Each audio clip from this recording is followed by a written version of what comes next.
Women's Health Week on Winging It Buffalo Style, and from good eating habits to healthy behaviors and active lifestyles, we are putting the focus on helpful tips and information from experts right here in our own community.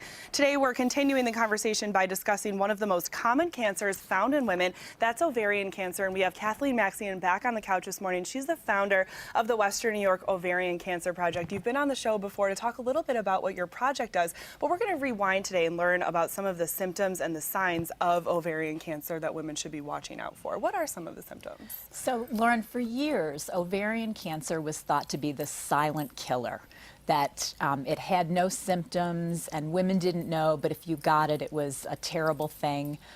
It still is a very deadly cancer.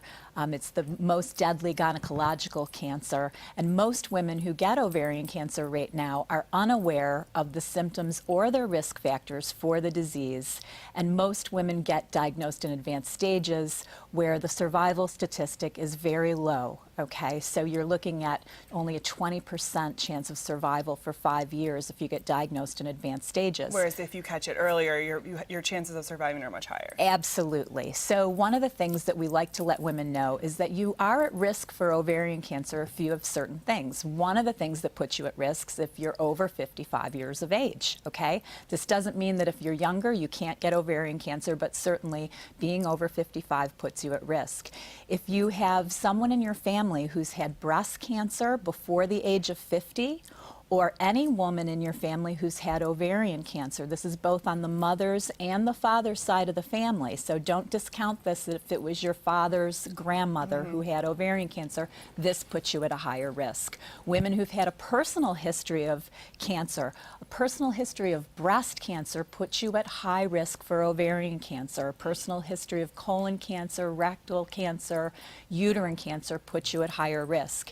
If you're Northern European or Ashkenazi Jewish, this puts you at very high risk for ovarian cancer. If you've taken hormone replacement therapy, this puts you at higher risk. Also, if you've never had any children or you've had difficulty getting pregnant, or one of the newer things that we're learning right now is women who've taken fertility drugs to get pregnant are at higher risk. And of course, anybody who's been tested for Lynch syndrome or the BRCA genes.